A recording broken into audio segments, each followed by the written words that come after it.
मीना का दिल कांप उठा। जज जिने? किसने कहा कि जिने जे सिटी में है? वह 3 साल पहले देश छोड़कर चली गई थी। मैंने ही उसकी देश से भागने की व्यवस्था की थी। उसके शब्द मिंजाए पर बम की तरह गिरे। तुम क्या कह रही हो मीना? मीना के पास झूठ बोलने के अलावा और कोई विकल्प नहीं था ताकि उसे उस व्यक्ति से संपर्क करने के लिए समय मिल सके और जिने के बारे में सूचित कर सके। तो 3 साल पहले जब जिने पुलिस से भागी थी तो वह मुझसे मिलने आई थी। उसने कहा कि जिने ने गलती से प्रोफेसर की हत्या कर दी थी। उसने खुद भी ये नहीं सोचा था कि ऐसा होगा। ये पूरी तरह से एक दुर्घटना थी। जिने डर गई थी और वह जेल में नहीं रहना चाहती थी, इसलिए उसने मुझसे मदद मांगी कि वह देश छोड़ सके। मैंने उसे पुलिस के सामने आत्मसमर्पण करने के लिए कहा था। मैंने यहां तक कहा कि हम देश का सबसे अच्छा वकील उसके लिए नियुक्त करेंगे। लेकिन जैसा कि तुम जानते हो, जिन्हें देश छोड़ने के लिए बहुत जिद्दी थी। मेरे पास कोई और चारा नहीं था, इसलिए मैंने उसकी मदद की। ये जून लगभग मीना को गला घोंटने के लिए बढ़ गया। वह वास्तव में मूर्ख था जो उसने इस सांप को अपनी जिने के पास रखा। यह लड़की जिने से इतनी नफरत करती है कि उसने उस पर प्रोफेसर की हत्या का झूठा आरोप लगाया। मिंजाए अवाक रह गया। तुमने हमें कुछ भी क्यों नहीं बताया? तुम्हें पता है कि मैंने उसे कितना याद किया है। तुम सब जानती थी, फिर तुमने यह मुझसे कैसे छिपाया? तुम ऐसा कैसे कर सकती हो? मिंजाए ने मीना के कंधे पकड़ लिए, जिससे वह दर्द से कराह उठी। मैं? जिने ने मुझसे वादा लिया था कि मैं तुम्हें और ये जून को कुछ भी नहीं बताऊंगी। मीना की आंखों में आंसू भर गए, जैसे उसके पास और कोई विकल्प नहीं था। वह अब कहाँ है? मैं उससे मिलने जाऊंगा। मिंजाए ने अपना गुस्सा दबाते हुए पूछा। मीना ने अपनी आंखों के आंसू पोंछे। उसने सिर्फ समय पाने के लिए ये झूठ कहा था, लेकिन उसे उम्मीद नहीं थी कि मिंजाए ऐसा कहेगा। मीना घबराने लगी। मैं नहीं जानती। ये जून ने व्यंग्य से मुस्कुराते हुए कहा। तुम्हारा मतलब क्या है, तुम नहीं जानती? तुमने ही तो कहा था कि तुमने उसे देश छोड़ने में मदद की थी। फिर तुम कैसे कह सकती हो कि तुम नहीं जानती? मीना, तुम कहना क्या चाहती हो? मीना ने उसकी नजरों से बचने की कोशिश की। वह किसी से भी झूठ बोल सकती थी, लेकिन ये जून से नहीं, क्योंकि उसने देखा था कि यह आदमी जिने के लिए कितना निर्दयी हो सकता है। अगर उसे पता चला कि मीना ने जिने को मारने की कोशिश की, तो मीना जानती थी कि ये जून उसे तुरंत नहीं मारेगा, बल्कि उसे यातना देकर मौत देगा। मैंने उसके लिए देश आर का टिकट खरीदा था। जिने ने कहा था कि वह पुलिस से पकड़े जाने के डर से एक ही जगह नहीं रुकेगी, इसलिए वह पूरी दुनिया की यात्रा करेगी। मीना ने अपने होंठ काटे, दिल में आशा करते हुए कि वे उस पर विश्वास कर लें और उससे और कोई सवाल न करें। कमरे में लंबा सन्नाटा छा गया। तुमने आखिरी बार उससे कब संपर्क किया था? मिंजाए ने पूछा। उनका सीना भारी लग रहा था। 2 साल और 6 महीने पहले। उसके बाद जिने ने मुझसे कहा था कि जब तक वह खुद मुझसे संपर्क न करे, तब तक मैं उससे संपर्क न करूं। मीना ने मिंजाए के चेहरे की ओर देखा, जो दुहक से भरा हुआ था। वह कमीनी क्यों नहीं मर गई? उसकी वजह से मुझे मिंजाए के चेहरे पर यह भाव देखने पड़ रहे हैं। वह खुद को समझती क्या है? वह तो बस एक अनाथ थी। अगर मेरे पिता ने उसे अपने घर में जगह नहीं दी होती, तो जिने सड़कों पर भूख से मर जाती। मीना भूल गई थी कि इस दुनिया में एक ऐसा व्यक्ति भी है जो जिने को कभी कष्ट नहीं सहने देगा, चाहे मीना के पिता ने उसे अपनाया हो या नहीं। अब वह व्यक्ति मीना की ओर देख रहा था, उसकी आंखों में छिपी सारी क्रूरता को पकड़ते हुए। ये जून ने मीना से नजरें हटा ली। उसे डर था कि वह उसे मार ही न डाले। मिंजाए ने अपना सिर उठाया और ये जून की ओर देखा, उनके शब्दों को याद करते हुए। जिने ने ये जून के फोन पर संदेश भेजा था, वह भी फोन को हैक करके। ये जून के फोन को जिने के अलावा कितने लोग हैक कर सकते हैं जो एक आईटी विशेषज्ञ है? मिंजाए ये जून के पास गए और उनका हाथ पकड़ लिया। तुमने कहा कि जिने ने तुम्हारा मोबाइल हैक किया है ना? उसने कहा कि वह तुमसे मिलने आ रही है ना? ये जून ने मिंजाए की उम्मीद भरी आंखों को देखकर कुछ कहने की कोशिश की, लेकिन खुद को रोक लिया। उन्होंने बस सिर हिला दिया। मैं उसका इंतजार करूंगा। मैं इंतजार करूंगा कि जिने यहां आए। ये कहकर मिंजाए वार्ड से बाहर चले गए, मीना और ये जून को अकेला छोड़ते हुए। मिंजाए वार्ड में केवल मीना की हताश आवाज सुनाई दी। ये जून इस विशैली महिला का सामना नहीं करना चाहते थे, इसलिए वह भी मिंजाए के पीछे वार्ड से बाहर चले गए। वह मेरी ओर क्यों नहीं देख रहा? वह मेरी भावनाओं को क्यों नहीं समझ सकता? मीना ने चीखते हुए तकिया जमीन पर फेंक दिया। नहीं, अगर ये जून जो कह रहे हैं वह सच है तो वह कमीनी यहां आ रही है। नहीं, मैं ऐसा होने नहीं दे सकती। मीना ने अपनी कलाई से सुई खींच ली, खून बहने की परवाह किए बिना। वह अस्पताल से खुद को डिस्चार्ज कर अपने घर की ओर भागी। मीना की माँ मिसेज ली, जो अपनी बेटी से मिलने आ रही थीं, उसे घर पर देखकर चौंक गईं। मीना, तुम यहाँ क्यों आई? माँ, मैं ठीक हूँ। मुझे थोड़ी देर के लिए परेशान मत करो, मुझे आराम करना है। यह कहकर मीना अपने कमरे में चली गई। अपने कमरे में पहुंचते ही मीना ने दरवाजा बंद कर लिया। वह अलमारी के गुप्त दराज में गई और उस फोन को निकाला जिसका उपयोग उसने 3 साल पहले उस व्यक्ति से संपर्क करने के लिए किया था। फोन का केवल एक नंबर सेव था। मीना ने गहरी सांस ली और उस नंबर को डायल किया। देश एम में एक छुपा हुआ फोन अचानक बजने लगा, जिससे एक हैंडसम चेहरे पर शिकन आ गई। उसके बगल में खड़ा लुयाओ, जो उसका निजी सहायक और विश्वास पात्र था, अपने बॉस के चेहरे और उस जगह की ओर देखने लगा जहां से आवाज आ रही थी। अगर मैं गलत नहीं हूं तो ये जरूर उसी का फोन होगा। ये फोन अब तक क्यों बज रहा है? 3 साल हो गए हैं, इसकी बैटरी अब तक खत्म क्यों नहीं हुई? किम वुक ने लुयाओ की ओर सवालिया नजरों से देखा। लुयाओ पसीना पसीना हो गया। बॉस, आपने उसे वादा किया था कि अगर ये जिने के बारे में हो तो ही उससे संपर्क करना, इसलिए मैं इसे समय समय पर चार्ज करता रहा। तुम हमेशा गैर जरूरी बातें करते हो, इसे संभालो। किम वुक ने थके हुए अंदाज में हाथ हिलाते हुए कहा। वह इस स्थिति से पहले ही निपटना चाहते थे, लेकिन खुद को रोक लिया क्योंकि लुयाओ ने तुरंत फोन उठाया, भीतर भीतर मीना को कोसते हुए। उसने कॉल रिसीव की और स्पीकर चालू कर दिया ताकि उसके बॉस भी सुन सकें। अगर तुम्हारे पास कुछ जरूरी बात है तो कहो, वरना बेकार की बातों के लिए मुझे दोष मत देना, लुयाओ ने सख्त लहजे में कहा। दूसरी तरफ मीना हड़बड़ा गई। मैं उसकी आवाज उसके गले में फंस गई थी। वह डरी हुई थी कि अगर दूसरी तरफ के लोग उसकी मदद नहीं कर पाए तो उसका क्या होगा। लुयाओ ने चिढ़ते हुए कहा, अगर तुम्हारे पास कुछ कहने को नहीं है तो इस नंबर पर कॉल करना बंद करो।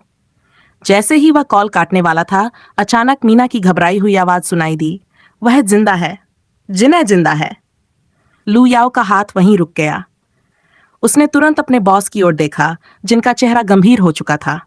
किम वुक धीरे धीरे अपनी कुर्सी से उठे, लुयाओ के पास गए और उससे फोन ले लिया। तुम कहना क्या चाहती हो कि जिन्ह जिंदा है? उन्होंने फोन को कसकर पकड़ लिया और उनके मन में उठ रहे सवाल उनके चेहरे पर साफ छलक रहे थे। दूसरी तरफ मीना उनकी आवाज सुनकर घबरा गई। ये जून के अलावा किम वुक का अंदाज भी उसे डराने के लिए काफी था। बोलो, बोलो, किम वुक ने आदेश दिया। मुझे मुझे उससे एक संदेश मिला था, मीना ने कांपती आवाज में कहा। उसने लिखा था, प्यारी बहन, क्या तुम मुझे मारने के बाद खुशी से जी रही हो? यह संदेश कल मेरे लैपटॉप पर आया। मेरे फोन और लैपटॉप को कोई और हैक नहीं कर सकता क्योंकि वे पूरी तरह से सुरक्षित हैं। और ये जून ने भी कहा कि उसे एक संदेश मिला है जिसमें लिखा था, रयू, मैं तुमसे जल्द मिलने आऊंगी। उन्हें शक है कि जिन्हें जे सिटी में हो सकती है, इसलिए उन्होंने अपने लोगों को उसे खोजने के लिए भेजा है। मीना ने एक ही सांस में सब कुछ कह डाला क्योंकि वह जानती थी कि उसकी कोई गलती उन्हें नाराज कर सकती है। कमरे में कुछ देर के लिए खामोशी छा गई। मीना को लगा कि कॉल कट गई है। तभी उसने एक गहरी गंभीर आवाज सुनी, जिन्हें किसी के सामने नहीं आएगी, और इसके साथ ही कॉल कट गई। मीना सन्न रह गई। इसका क्या मतलब था? क्या वह यह कहना चाहता है कि जिन अब इस दुनिया में नहीं है, या फिर यह कि वह उसे कभी सामने नहीं आने देगा? किम वुक ने अपनी अंगुली में पहनी अंगूठी को घुमाते हुए कहा, ऐसा लगता है कोई हमारे साथ खेल रहा है। देश एन के लिए फ्लाइट बुक करो। लू याओ ने अपने बॉस की ओर देखा। 3 साल में किम वुक ने कभी देश एम नहीं छोड़ा था, लेकिन अब वह जाने का फैसला कर चुके थे। क्या ऐसा इसलिए है क्योंकि कोई उनकी सबसे गहरी सच्चाई जानता है? सरंग इंतजार कर रही थी कि उसका नाम पुकारा जाए ताकि वह सॉफ्टवेयर बनाने की बोली में शामिल हो सके। लेकिन काफी समय बीत जाने के बाद भी कोई उसे सूचित करने नहीं आया और बैठक उसके बिना ही शुरू हो गई थी। ये क्या हो रहा है? क्या तीसरे भाई ने नहीं कहा था कि मेरा नाम टीम में शामिल है? सरंग ने जेबम को ढूंढने का फैसला किया, लेकिन वह कहीं दिखाई नहीं दिया। वह ये जून से पूछना चाहती थी, तभी उसे याद आया कि वह मीना से मिलने गया है। इसलिए सरंग ने उपाध्यक्ष से पूछने का निश्चय किया। वह उनके कमरे में बिना दरवाजा खटखटाए ही अंदर चली गई। ब्योम-सियुक की आंखें सरंग को देखते ही चमक उठीं। क्या मैं जान सकता हूं कि उनकी महामहिम ने इस साधारण जगह को अपने दर्शन क्यों दिए? सरंग ने उसकी टिप्पणी पर अपनी आंखें घुमाईं। ब्योम-सियुक ने उसके माथे पर हल्की थपकी देते हुए कहा, अपने बड़ों के सामने आंखें घुमाना बंद करो। ठीक है, ठीक, सरंग ने अपनी अपनी आंखें मसलते हुए कहा। मैंने तीसरे भाई से सुना था कि मेरा नाम सॉफ्टवेयर बनाने की टीम में शामिल है, लेकिन अब तक किसी ने मुझे बैठक के लिए नहीं बुलाया। ये क्या हो रहा है? ब्योम-सियुक ने मन ही मन उस मूर्ख जेबम को कोसा। कल ही उन्होंने सरंग का नाम सूची से हटा दिया था। ये जून भी सुंगजिन पर नाराज था कि उन्होंने सरंग का नाम हटा दिया। उन्हें पता था कि इसलिए हुआ क्यों कि सुंगजिन कोडर था कि देश या रहस्यमयी व्यक्ति सरंग को 3 कारणों से निशाना बना सकते हैं। पहला कारण था कि सरंग सुंगजिन की कमजोर नस थी। दूसरा कारण था कि सरंग की प्रतिभा उनके लिए खतरनाक साबित हो सकती थी। अगर वे उसे अपनी टीम में शामिल करना चाहते और वह हमला कर देती तो दुश्मनों को उसे अगवा करने का मौका मिल सकता था। तीसरा कारण जाहिर तौर पर जिनह से जुड़ा था। ब्योम-सियुक को पूरी तरह यकीन नहीं था कि वह व्यक्ति जिनह के मामले में कितना शामिल है, लेकिन उन्हें पता था कि अगर उस व्यक्ति को सरंग के जिनह के साथ जुड़े होने की जानकारी मिलती तो वह खतरे में पड़ सकती है। इसलिए सुंगजिन और ब्योम-सियुक दोनों ने सरंग को उस व्यक्ति से दूर रखने का फैसला किया। लेकिन यह कौन सोच सकता था कि वह मूर्ख जेबम अपना मुंह खोल देगा। आमतौर पर गंभीर चेहरा बनाए रखने वाला जेबम सरंग के सामने ऐसा नहीं कर पाता। वह बहन प्रेमी मूर्ख सरंग की बात आते ही अपना दिमाग खो बैठता है। हेलो, तुम अपनी आंखें खोलकर सो क्यों रहे हो? सरंग ने उसके सामने हाथ हिलाते हुए कहा। ब्योम-सियुक हंसा। कल तुम्हारा नाबी ग्रुप्स में इंटर्न के रूप में आखिरी दिन है। सिर्फ नाबी ग्रुप्स के कर्मचारी ही बोली में शामिल हो सकते हैं। सरंग ने अपने होंठ फुला लिए। वह सच में खुश थी जब उसने अपनी प्रतिभा दिखाने के बारे में सोचा था, लेकिन उसे उम्मीद नहीं थी कि सब कुछ एक ही मिनट में खत्म हो जाएगा। उसे ओपन टैलेंट कंपटीशन में अपनी स्किल्स दिखाए हुए काफी समय हो गया था। अभी उसे लगा कि एक बड़ा मौका उसके हाथ से निकल गया। सरंग का उदास चेहरा देखकर ब्योम-सियुक को ऐसा महसूस हुआ कि उसने कोई बड़ा अपराध कर दिया हो जिसके लिए वह मरने के लायक है। उसे कुछ याद आया तो उसने जल्दी से मिनी फ्रिज खोला और उसमें से एक चॉकलेट बार निकालकर सरंग को दिया। ये लो, इसे खाओ। सरंग की आंखें तुरंत चमक उठीं, जिसे ब्योम-सियुक हैरान रह गया। उसने सोचा था कि जब जेबम ने कहा था कि सरंग का मूड तुरंत चॉकलेट देखकर बदल जाता है तो वह मजाक कर रहा था। ब्योम-सियुक अपनी हंसी रोक रहा था, सोचते हुए कि उसे संभालना 3 साल के बच्चे की तरह आसान है। सरंग ने तुरंत उसकी आंखों में छिपे मजाक को भांप लिया। मुझे पता है कि तुम क्या सोच रहे हो, बस ये एक आदत बन गई है। जिनह को हमेशा से मीठी चीजें पसंद थीं। उसके माता पिता के गुजर जाने के बाद ये जून ने उसे चॉकलेट दी और कहा कि इसे खाने के बाद वह खुश महसूस करेगी। उसकी वजह ने उसे मानो सम्मोहित कर दिया था। उस दिन के बाद से जिनह जब भी उदास, खुश या किसी भी मौके पर होती, चॉकलेट खाने लगती। इससे उसका मूड तुरंत ठीक हो जाता। ठीक है, ठीक है, अब वापस अपने केबिन में जाओ। मुझे डर है कि अगर सुंगजिन को पता चला कि तुम मेरे कमरे में अकेली हो तो वह मुझे 1000 टुकड़ों में काट देगा। तो महामहिम, क्या आप इस विमर प्राणी को कुछ और साल जीने का मौका देंगी? सरंग ने उसे घूरा और उसके हाथ से बाकी चॉकलेट बार झपट लिया, फिर कमरे से बाहर निकल गई। जैसे ही वह कमरे से बाहर निकली, डाई-सियुक ने उसे फोन किया। सरंग, क्या तुम हमारे क्लाइंट को एयरपोर्ट से ले आ सकती हो? मुझे मीटिंग में जाना है और मेरे पास समय नहीं है। क्या तुम मेरी मदद कर सकती हो? जरूर, बस मुझे जानकारी भेज देना। सरंग ने कैब ली और कंपनी से निकल गई। जब वह एयरपोर्ट पहुंची तो फ्लाइट पहले ही लैंड कर चुकी थी। क्लाइंट एक मध्यम उम्र की महिला थी जो नाबी ग्रुप्स के साथ प्रोजेक्ट फाइनल करने आ रही थी। सरंग जल्दी अंदर की तरफ भागी, लेकिन जैसे ही उसने एक आदमी को किसी का बैग चुराने की कोशिश करते देखा, वह वहीं जम गई। सरंग लगभग हंस पड़ी। आज भी लोग दिन दहाड़े चोरी कर रहे हैं, वह भी एयरपोर्ट पर, जहां इतने सारे सीसीटीवी कैमरे हैं। आजकल चोर कितने बेखौफ हो गए हैं। सरंग ने उसकी ओर दौड़ लगाई और अपने दाएं हाथ से उस आदमी की कलाई और बाएं हाथ से चोर का हाथ पकड़ लिया। अरे तुम क्या कर रहे हो? चोर को उम्मीद नहीं थी कि कोई उसे रोक देगा। उसने बुदबुदाते हुए सरंग के हाथ झटके और बाहर की ओर भाग गया। सरंग का हाथ अब भी उस आदमी की कलाई पर था। उसने उसकी ओर मुड़कर कहा, मिस्टर, आप इतने लापरवाह कैसे हो सकते हैं? क्या आप 4 साल के बच्चे हैं जो किसी को आपको लूटने दे रहे हैं? हैंडसम होने का क्या फायदा अगर आप मजबूत नहीं हैं? लोग आपकी चीजें आपसे छीन लेंगे। उसे याद आया कि उसे क्लाइंट को रिसीव करने में देर हो रही है। सरंग ने उसका हाथ छोड़ा। ध्यान रखें, किसी को अपनी चीजें आपसे छीनने मत दें। किम वुक का पूरा शरीर कांप रहा था जब जब उसने उसे वहां से जाते हुए देखा। ये कैसे हो सकता है? कैसे? लुयाओ रेस्टरूम से वापस आया, लेकिन वह अपने बॉस को देखकर हैरान था, जो ऐसा लग रहा था जैसे उसने कोई भूत देख लिया हो। वह उसके पास गया। बॉस? किम वुक अपनी सोच से बाहर आया और खुद से बुदबुदाया कि शायद उसका दिमाग खराब हो गया है। चलो। सरंग सच में बहुत निराश थी, बियोम सियोक ने अपने वाइन का घूंट लेते हुए कहा। फिलहाल वे क्लब में एक प्राइवेट रूम में इकट्ठे हुए थे।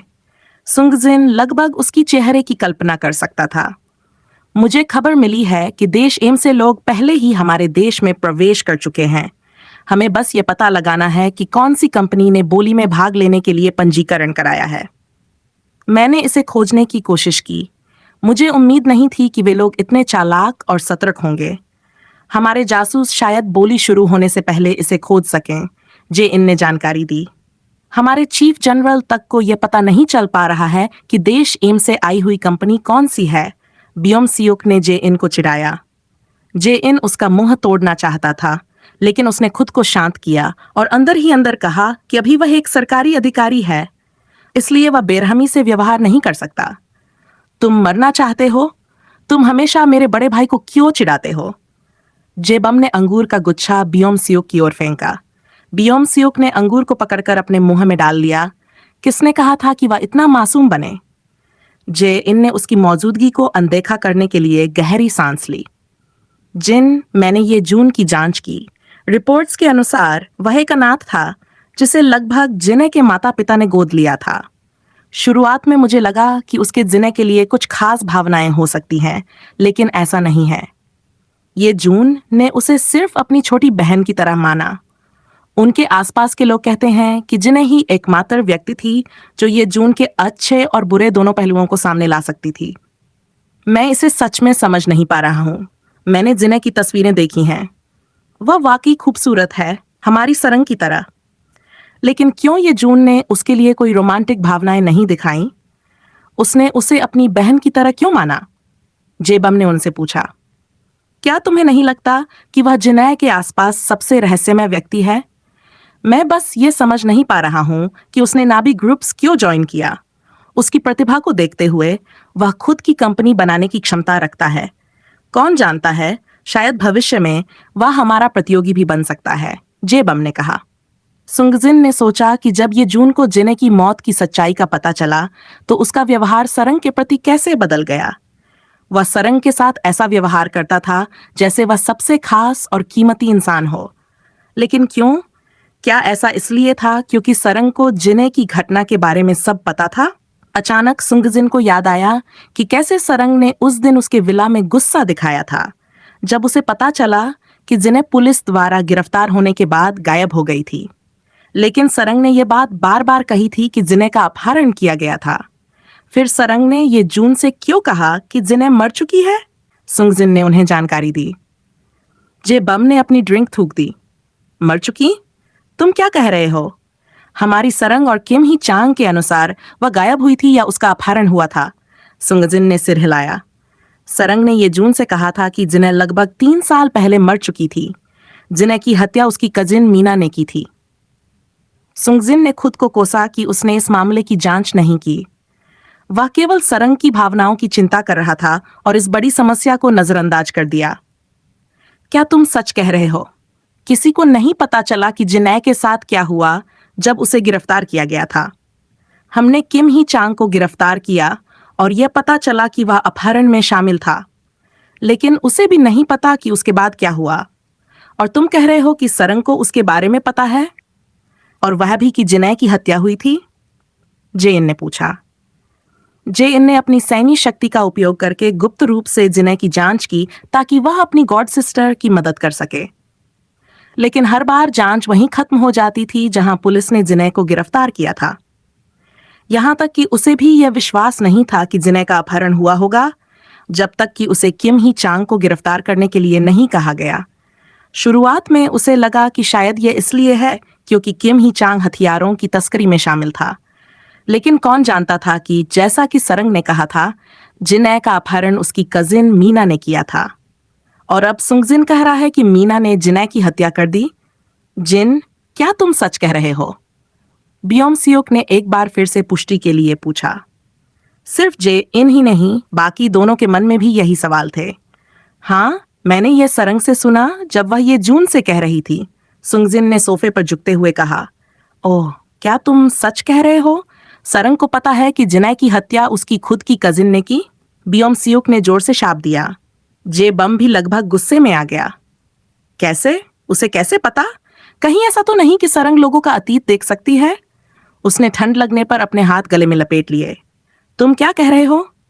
जे इन ने उसके कंधे पर थप्पड़ मारा। जिन, क्या तुम सुनिश्चित हो कि जिने मर चुकी है? सुंगजिन ने सिर हिलाकर सहमति जताई। उसे यह कैसे पता? जेन ने पूछा। वह उस प्राइवेट रूम में सुंगजिन के अलावा एकमात्र समझदार व्यक्ति था। बाकी दोनों तो ये सोचकर पागल हो चुके थे कि सरंग के पास कोई सुपर पावर हो सकती है। मुझे नहीं पता। उस दिन मैं बहुत विचलित था, इसलिए ये बात मेरे दिमाग से निकल गई। सुंगजिन ने शांति से कहा। दिमाग से निकल गई? बस निकल गई? जेबम ने अविश्वास में पूछा। हाँ, अगर मेरा अनुमान सही है तो सरंग को उस दिन जो हुआ उसके बारे में पता हो सकता है, सुंगजिन ने कहा। जेन ने सिर हिलाया। या तो सरंग ने देखा होगा जब जिने की हत्या हुई, या फिर किसी ने उसे इसके बारे में बताया होगा। बियोम सियोक और जेबम ने यह सुनकर राहत की सांस ली। शायद, सुंगजिन ने कंधे उचकाए। अरे, शायद का क्या मतलब? यही वजह होनी चाहिए, बियोम सियोक ने दृढ़ता से कहा। फिर भी सुंगजिन को लगा कि सरंग के साथ कुछ गड़बड़ है। जितना वह जानता है, सरंग ने नबी ग्रुप्स ज्वाइन करने से पहले कभी अपना शहर नहीं छोड़ा था, तो फिर उसे यह सब कैसे पता?